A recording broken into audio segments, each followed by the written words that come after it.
মাদারীপুরে মনোনয়ন না পেয়ে বিক্ষোভ করেছে জেলা বিএনপির সদস্য সচিব জাহানদার আলী জাহানের কর্মী সমর্থকরা। রবিবার বিকেলে রাজৌয়ের উপজেলার বাস স্ট্যান্ড এলাকা থেকে বিক্ষোভ মিছিলটি শুরু হয়ে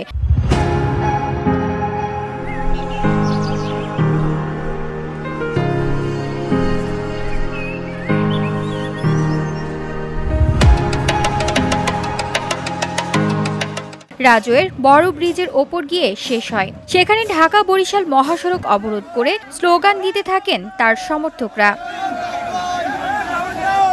এ সময় জাহানদার আলী জাহানকে মনোনয়ন দেওয়ার জোর দাবি জানান তারা।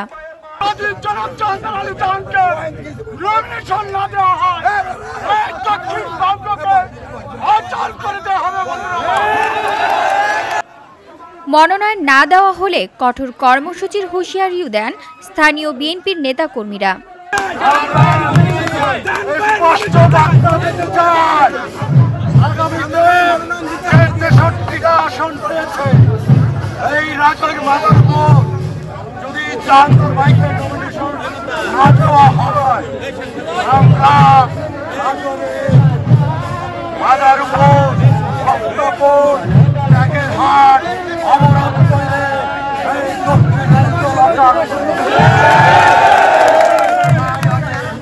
বিক্ষোভ মিছিল শেষে বক্তব্য দেন মনোনয়ন প্রত্যাশী জাহানদার আলী জাহান।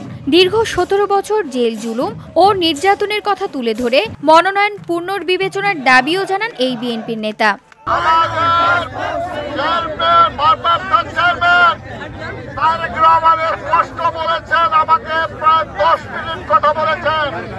আমাকে কাজ করার নির্দেশনা দিয়েছেন, কিছু পরামর্শ দিয়েছেন। সেই মোতাবেক রাজৌয়ের নেতৃবৃন্দদের সাথে আলোচনা করে আজকে আমরা গত পরশুদিন পৌরসভার নেতৃত্বে করেছি। আজকে আবার উপজেলার নেতৃত্বে আপনার 11টা ইউনিট একটা পৌরসভার সকলের নেতৃবৃন্দ আসছেন। মনোনয়ন নিয়ে ষড়যন্ত্র হলে কোনো ছাড় দেওয়া হবে না বলে হুঁশিয়ারিও দেন জাহানদার আলী। আমার মনে হয় জনাব তারেক রহমান যেমনি ভাষায় বলেছেন, আমরা তৃণমূলে একজন স্বচ্ছ ব্যক্তি চাই। 16 বছরে তার কোনো কলঙ্ক নাই।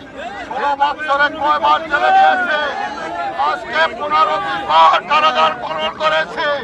আপনাদের ছেড়ে কখনো যায় নাই, আপনাদের সুখে দিকে পাশে ছিলাম, আজকেও আছে। মৃত্যুর আগ পর্যন্ত থাকো।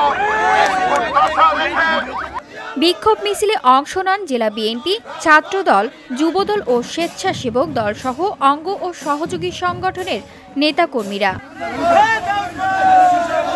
VOD Bangla news desk.